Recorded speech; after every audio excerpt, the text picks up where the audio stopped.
Hello, my YouTube friends, and happy Friday. I hope you're all doing well. Apple stock is flying. I'm happy I bought a little bit, a little disappointed that I feel like they're cheating. I'll talk about that in the video, so I hope you guys enjoy it.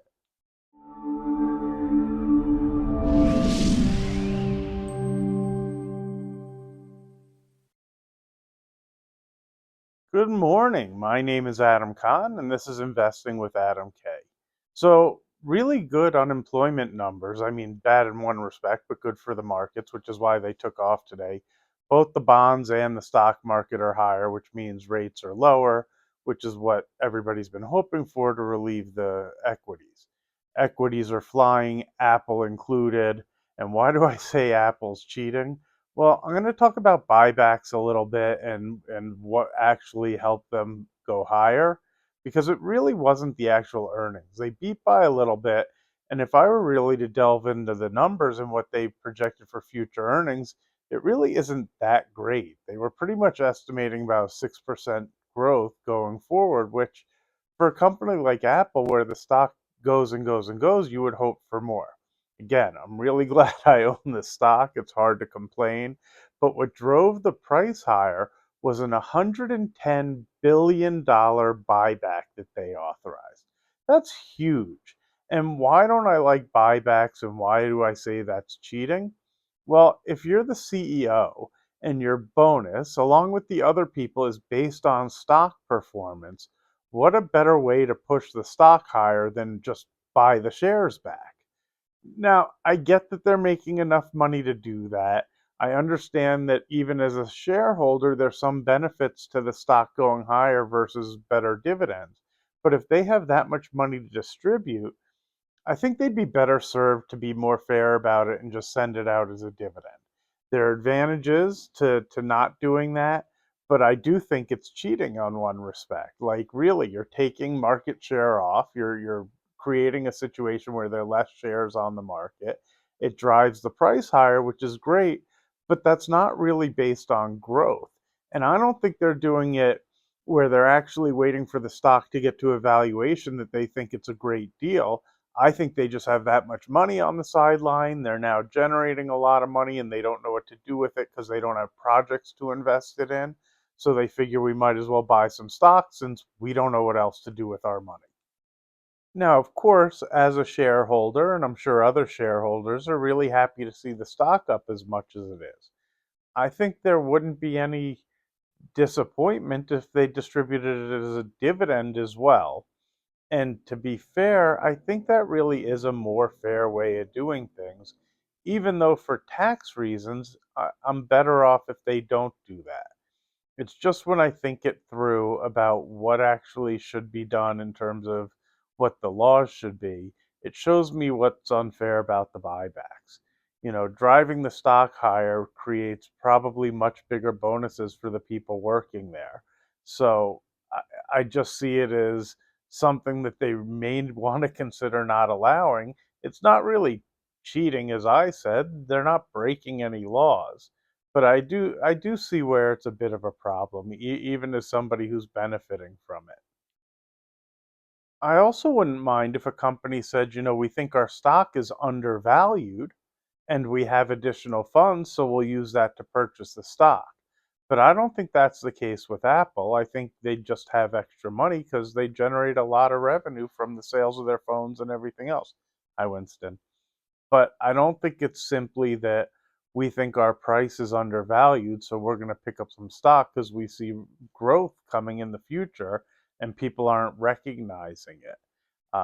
Now, this drove the stock up immediately. It went up like $10 or $11 after the earnings call yesterday, after the close. And again, love to see it. Happy to see the company up. And it's also going to take me back to what I say about I try to ignore the valuations and just invest in really good companies. It's hard for me not to include Apple in one of the great companies. I'm having a really tough time with Starbucks because I kind of put them in that category as well. And I'm not upset that the share price went down. What I'm really upset about, and it seems like some of you in the comments agree with it, was the response that the CEO had when he had his interview on CNBC. Now, CNBC is usually pretty easy about the questions. I felt like they started out that way, but the answers weren't wonderful. And I think it kind of frustrated Jim Cramer, so he started pressing the issue. And what I worry about is the CEO doesn't really have a path for making things better in the future. They have a great brand name. I still want to stick with the greats of the greats, and it's hard for me not to include Starbucks, so I'm not running to the door looking to sell it. But I think it's going to take a long time at this point because if they don't really have a good avenue and direction, and the avenue of we have an action plan and the occasional user isn't seeing our value benefit, just isn't something that gets me excited as a path to growth. Now, Google, on the other hand, as far as I saw, they hit it out of the park with their earnings. I also think the timing was perfect. That it came after when they talked about their AI having trouble and they're going to lose 25% of the search that they have, which I think is very unlikely considering they're almost, forgive my poor English. I think a verb that you say, maybe it's an adjective. Like I said, forgive my poor English. It wasn't my strong suit. Math always was. Um, but that you say I'm going to Google something, it's hard to overcome that if you're a competitor or somebody in the same space. Same with Meta. I think they crushed the earnings. It's nice to see them rebounding a bit. Hopefully, there's follow through and it continues. But I know the street didn't like all the spending they plan to do for the metaverse. But again, as I discussed in the other video, uh, I think that's a good thing, not a bad thing. I want a CEO, right back to Starbucks, who has a path that he wants to go, even if it has some risk, because they see future growth and potential in some division or some aspect of the world that they think that's going to be where they're going to build the business. You know, Amazon really did well as another earnings came out for them. And I think as I watch Prime and they're beginning to add commercials, as much as I don't like the commercials, I think the reality is that's a way for them to generate real revenue. And their Amazon Web Services is huge. I think these companies continue to perform. And as the economy slows but doesn't collapse, they're going to continue to grow, is my best guess. And the companies that are struggling are going to struggle more. Maybe that's why I worry about Starbucks. Maybe their prices have gotten a little far. And if people are already stretched and beginning to find alternatives, or, I make coffee at home, but I've been doing this for a long time. And I've always felt that way, that I didn't want to spend so much for a cup of coffee, whether it's, Starbucks started that trend, but it seemed like almost anywhere you go, they kind of eventually followed suit. When I was a kid, I grew up in New York, you could go to the diner and buy a really inexpensive cup of coffee. Even when you go to a typical diner, that's not the case anymore. So I tend to just make it at home. I like what I make better, and it costs me, 30 or 40 cents. I don't know if, as the prices have gone up from Starbucks, if more and more people have started, making coffee at home. You tell me. I mean, if some of you switched to doing that, or have you switched to other brands? Because I think they're losing market share, if I were perfectly honest. I don't know how many of you have been keeping an eye on Boeing, but it seems to be acting really well. I don't want to get ahead of myself or get too excited, but it's pushing back close to about $180 a share. Last I looked, it was just below that. I think if it gets above that mentally for people, that'll be a big change. And hopefully it bounces around in this range a little bit longer. Maybe by next earnings, we can see it start to reverse and go up. Um, Somebody in the comments told me, he'll bet that it goes down to $80 a share, and that's where he'd be buying or she'd be buying. I suggest you short it if that's your thoughts on where it'll be. And I don't say that controversial. I mean, people have different opinions, and maybe you're right, and maybe I'm right. I just like how much negative news has been on the company, and I think it's hard to get much more negative than what's already out there. The interesting thing that people sometimes forget is the information we have is information we all have. So it's typically priced into the stock. I try to trade off of the emotions of when I think people are a little too negative on something because I think that causes it to be discounted. Now, maybe something new comes out to cause a company to continue lower. But discounted is still discounted, and my guess is in time things get forgotten and they go back to where the price should gravitate around when it isn't so discounted, and then I can make that little bit extra from buying it discounted. Most of the stocks that I have, which I've discussed multiple times, I try to just leave them and set it and forget it type of thing, like Ron Pope used to say, um, where it just kind of sits. And I think they're the best of the best in companies. And maybe I'm wrong on my picks, and you guys are welcome to have your picks. But I generally think, Google, Apple, Meta, Amazon, um, Costco. Maybe there's a few others that I'm forgetting. If I didn't say Apple, are probably the top six companies. I know Nvidia sometimes gets put in there, but I think the chip sector is cyclical, and unfortunately, I had a trade on it. I did okay, but I missed the boat in terms of having it all the way. If I still had it, I'd probably hold on because maybe they end up running for a few years and doing really well. I don't know.